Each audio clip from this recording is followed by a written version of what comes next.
Di penutupan 2025 akhirnya kita mendapatkan film yang bakal ngebuat orang-orang itu langsung akan mengangkat tangannya dan akan bilang absolute Fazbear. Ini adalah sebuah mahakarya ya, totalitas dari seorang filmmaker, tim produksi dan segala macam selak-beluk pihaknya dalam berkegiatan untuk memilking IP.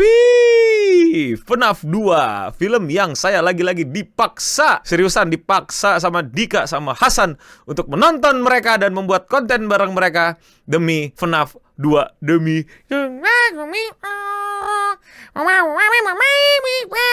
tapi banyak hal yang menarik buat gue. Dan ini gak nyesal-nyesal amat gue nonton, walaupun filmnya mah. Pertanyaannya adalah seberapa film ini menurut saya, dan kenapa malah jadi menarik, no? Karena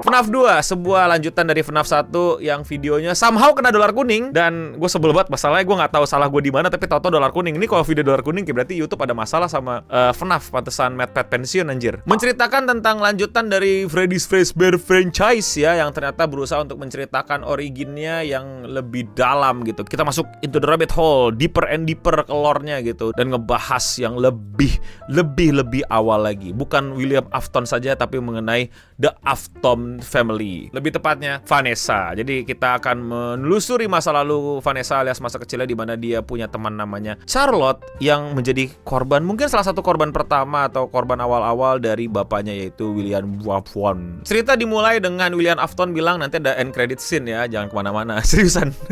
Tapi dia gak ngomong kayak gitu, dia bilang kayak dan nanti di akhir ada surprise ya gitu. Jadi kayak oh iya berarti jangan berdiri, ada end credit scene gitu. Dan gak tahu kenapa gue langsung kayak buset, ini film udah something's wrong sih. Well, not really something's wrong sih. Sampai akhirnya satu bioskop jadi something's very wrong. Karena gue kaget isinya rame, banyak bocil-bocil ikutan nonton. Dan bocil-bocilnya itu hampir gak ada yang didampingi sama orang tua, which is gue rasa gak masalah karena ini kayak buat semua umur. Jadi yang menurut gue menarik dan menurut gue sangat-sangat merasa bahwa ini IP tuh di Indonesia, walaupun marketingnya gak gimana-gimana ataupun community-nya maksudnya gak ada yang kayak official dan lain-lain gitu, tapi ada aja gitu, rame aja gitu bocil-bocil. Gue liat kayak SMP, SMA gitu nontonin, terus mereka juga fasih berbahasa Inggris, terus pada pakai merchandise-nya gitu, terus jalan-jalan dengan style-style FNAF mereka gitu, yang mungkin menurut gue tuh harusnya udah kayak wah, kayak udah pada gede nih, udah pada sepi gitu. Ya gue berekspektasinya yang nonton tuh abang-abangan gitu, kakak-kakaan atau gimana gitu, tapi nggak lebih banyak bocil-bocil barunya gitu. Berarti cukup bagus regenerasi ini IP gitu loh. Dan di negara yang menurut gue susah untuk IP kayak gini gede gitu, yaitu Indonesia. Karena ya pertama barrier bahasa, lu mesti istilahnya ngerti bahasa Inggris. Yang kedua adalah ya ini nggak bisa dimainin di mobile, mesti di PC dan lain-lain. Tapi bioskop yang menurut gue bukan bioskop kasar ya, maaf ya, kelas atas gitu, ini bioskop kalangan menengah ke bawah malah jatuhnya, rame-rame aja gitu, penuh, asli penuh, nggak ada kursi kosong. Kalau ada kursi kosong itu bocilnya dilarang keluar sama emaknya tiba-tiba.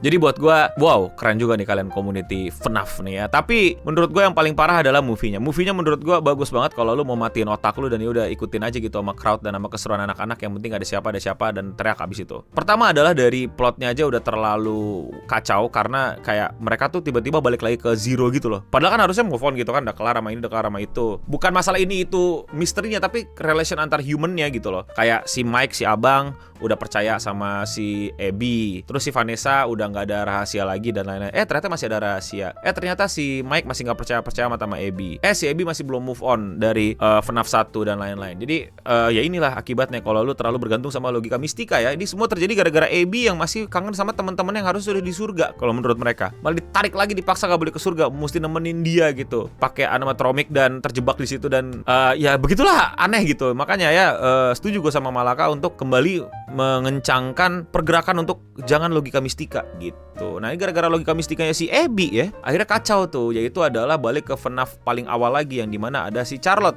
yaitu teman masa kecilnya Vanessa yang mentong gara-gara bapaknya dan dia terkunci di situ dan punya dendam ke seluruh orang tua yang gak merhatiin dia gitu. Awalannya menurut gue bagus banget dan openingnya menarik banget, tapi eksekusinya menurut gue apalagi secara misteri dan kasus itu gila-gilaan nyebelin banget. Nyebelinnya bukan nyebelin banget tapi parah banget. Separah apa? Separah gak jelas karakter-karakter di situ kayak nggak pernah FNAF 1 gitu, ngerti gak lo? Kayak nggak pernah terjadi FNAF 1 tuh, nggak pernah ada, nggak pernah belajar, tapi somehow belajar, ngerti gak lo? Jadi kayak apa ya? Nih, contoh kayak udah tahu nih lawan-lawan animatronik nih gitu loh. Maksudnya kayak jangan sampai lu kekunci, jangan sampai lu ketahuan dia dan lain-lain. Terus lu mesti mempelajari kayak ini tuh cara menghadapinya gimana, cara mereka bekerja gimana. Tapi kayak baru lagi gitu loh, kayak belajar semua dari awal. Ada satu hal yang menurut gue menarik banget tapi jadi jelek banget, yaitu adalah akhirnya gamifikasi, yaitu adalah bagaimana mereka melakukan apa yang di game itu di movie. Dimana di FNAF 1 gagal dilakuin, menurut gue di FNAF 2 tuh udah lumayan tuh.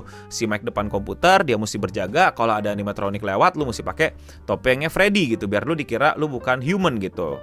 Tapi ada Fox yang kagak lari, malah ngejarnya pelan-pelan gitu. Tapi ya Foxnya bener, Foxnya nggak bisa bedain mana lu pakai topeng mana enggak kan. Atau si Bonnie yang berusaha masuk lewat kolong-kolong gitu, itu udah lumayan lu kuat. Fun fact ya, bukan fun fact, sorry, disclaimer, gue cuma main FNAF 1, yang lainnya gue nontonin YouTube dan gue baca-baca doang sama nontonin game teori. Jadi gue nggak segila kalian, nggak se-freak kalian, nggak se-into kalian dalam fandomnya, tapi gue tahu-tahuan aja. Tapi buat gue jadi kayak apa banget gitu loh. Sayang banget, maksudnya menurut gue awal tuh kayak 5 menit pertama tuh udah asik tuh, kayak tiba-tiba ada datang pakai dulu sambil ngeliat kiri lihat kanan masih ada nggak mereka segala macem dan lain-lain.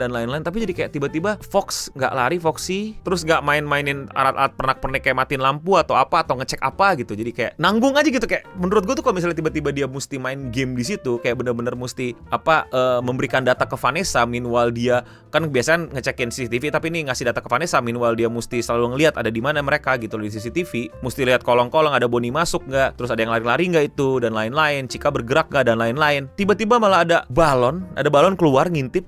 Yang dilakuin apa, Bu? Kaget. Abis itu apa yang lo harapin kalau ada balon keluar? Ya ada something yang sesuai di game kan atau gimana kan? Ini enggak. Tiba-tiba ini orang ngerti cara ngalahin animatronik. Yaitu adalah balon boy disamperin, diputer palanya sampai copot. Tiba-tiba dia strong enough untuk ngelawan semua animatronik, tapi cuma di balon boy. Kayak apa ya? Nggak konsisten ini film. Terus acting Abby, sorry banget. Abby ini harus belajar acting. Gue tau dia masih kecil, gue tau dia masih baru mulai karir actingnya, tapi kayak dia tuh udah mulai mengisi posisi-posisi penting dalam dunia perfilman gitu. Dan dia ada semacam posisi yang bagus gitu sekarang untuk membuktikan karirnya. Kalau dia mau karir sukses, dia mesti belajar acting sih. Actingnya di sini bener-bener awkwardly weird. Terus yang lebih nyebelinnya lagi ya, kalau kalian fans FNAF gitu ya, gua nggak ngefans sama, tapi gue seneng dan gue tahu beberapa Easter egg-nya dan lain-lain. Di sini semuanya itu dijelasin dan disuapin. Lu pada tuh kayak nggak dikasih surprise atau kayak nggak dikasih semacam hint gitu. Maksud gue kayak dimanjain banget tapi jadi manjain yang nyebelin, ngerti gak lo? Disuapin yang nyebelin. Siapa yang gak suka disuapin? Tapi kan kalau disuapin yang udah kayak gue udah gak butuh disuapin, tahu gitu loh. Maksud gue fans Snap ini, in my opinion, itu kalian tuh keren, kalian tuh pinter, kalian itu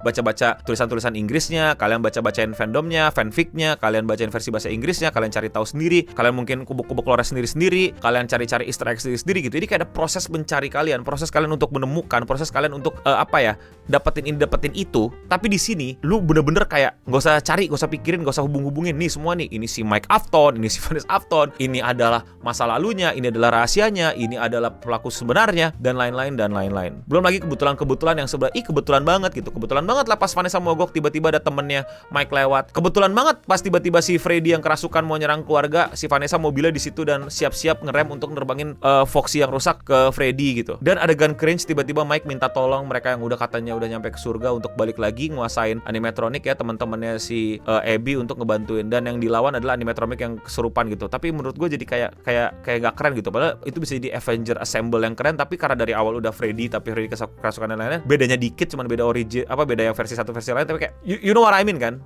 Bayangin kalau itu full semuanya adalah si Charlotte gitu, si siapa namanya gue lupa karakternya tuh, ya itu semua gitu, bukan tiba-tiba ada Freddy yang bisa dirasukin gitu, terus tiba-tiba Freddy asli hadir gitu untuk ngebunuhin si Charlotte gitu. Kayak menurut gue lebih fulfilling lah, lebih katarsis kita menontonnya, bahkan buat gue yang bukan fans, dibandingkan tahu-tahu tiba-tiba Freddy lawan Freddy yang kayak oh ya udah gitu. Terus yang gue paling keselnya, salah satu animatronic favorit gue, Bonnie, yang kalau lo ikutin secara lore dia tuh kalau berantem itu tuh beneran berantem gitu, bukan cuman ngagetin gitu. Kayak fuk gitu kan. Ada Laura yang bilang waktu dia juga dikejar-kejar kan dia fight back gitu, makanya dia tuh kayak ngelawan gitu. Harusnya kayak ditunjukin gitu waktu walaupun dia animatronik dia juga ngelawan gitu. Atau sesimpel si Foxy juga kan, Foxy itu terkenal gara-gara green screen yang gitu loh, meme keluar gitu. Tapi di sini si Foxy tiba-tiba jadi kayak karakter keren, datangnya pelan-pelan gitu, jegrek.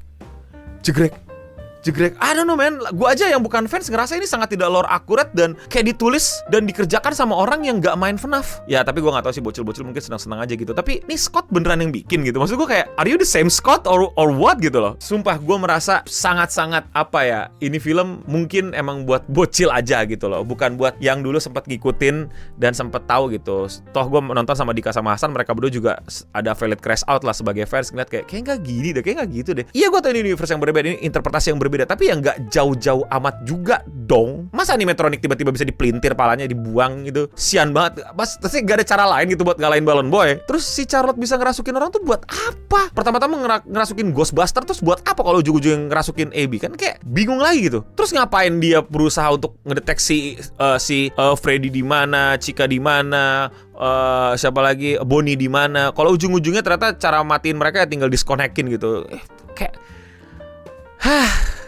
yang intinya lu pada buat yang ngikutin banget, gue sumpah gue ngikutin banget, gue cuma tahu-tahu dan gue demen banget karena nontonin si MadPat Game Theory gitu, kayak jadi tahu, jadi ngerti gitu, walaupun cuma mainin yang pertama itu pun bentar doang. Itu merasa film ini kayak bener-bener suka-suka, swear deh, kayak asikin aja gitu, ramein aja, kayak gimana caranya ya kita ngebuat sequel gitu. Apa yang mau dibahas ya? Oh ya sekarang kan belum bahas ini, belum bahas itu gitu loh. Yang gua rasa di FNAF 1 pengen bener-bener dihilangin si Michael Afton, tapi ada lagi. Terus Michael Afton di sini tuh bener-bener kayak jatuhnya bahkan bukan pemeran pendukung atau ekstra, tapi kayak cameo gitu yang tahu-tahu apa gitu. Terus kayak kurang kuat juga motifnya, kayak tahu-tahu endingnya gitu aja gitu, di tepok gitu. Kayak I don't know man, kayak it's just not that good gitu loh, dan tidak memperbaiki kesalahan-kesalahan yang pertama, malah makin memperburuk itu. But in the end, ini adalah film untuk para fansnya, untuk para fandomnya. Kalau fandomnya asik, kalau lu pada yang ngikutin gamenya, IP-nya asik-asik aja, seru-seru aja, ya gua nggak akan valid omongannya. Maksudnya kayak ya udah gitu loh. Tapi bukan berarti gue orang random dari luar nggak tahu apa-apa tentang FNAF nonton ya. Toh gue nonton bareng teman-teman gue yang suka banget sama FNAF, yang mainin game-game FNAF, tapi mereka punya opini yang kurang lebih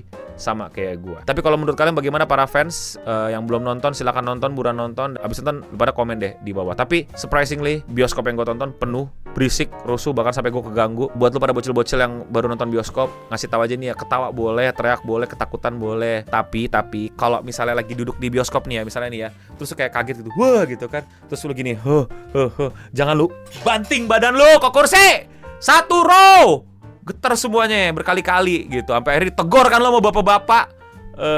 Bukan gue, bapak-bapaknya ada gitu kan. Tegur kan lo sama orang-orang, gak enak kan, awkward kan. Iya gue tahu seneng tapi jangan sampai ngebikin orang lain jadi keganggu gitu. Ketawa aja bareng kita juga, serem bareng juga. Emang jangan banting badan lu, jangan getar-getar kakinya. Atau mungkin attention spawn lu turun ya, biasa scrolling ya, pengen scroll ke atas ya, pengen kelihatan gitu ya. Gak kuat ya lari kayak kapan ini ganti gitu kan. Terus tiba-tiba getar badan lu semua gitu ya. Please. Well ya, mungkin ini cuma marah-marah ojisan yang udah terlalu tua aja, gak bisa menikmati anak muda. Tapi kalau menurut kalian bagaimana? Kritik gue, koreksi gue, silakan di kolom komentar di bawah. Kalau kalian suka sama overthinking movie kayak gini dan kalian mau support gue, lakuin dengan sesimpel klik tombol subscribe atau klik tombol like. Jangan lupa gue upload video sehari satu, jadi cek channel gue dan klik video gue nge-review FNAF 1. Ayo cari yang mana, haha. Bisa pakai tombol search loh kalau kalian nggak tahu. Jadi jangan kalian scroll sampai capek tuh. Dan jangan lupa juga untuk follow gue di sosial media seperti di Instagram dan di TikTok. Dan ya, sekian Radio Singham untuk episode kali ini. Gue Bening pamit undur diri, dan untuk kita semua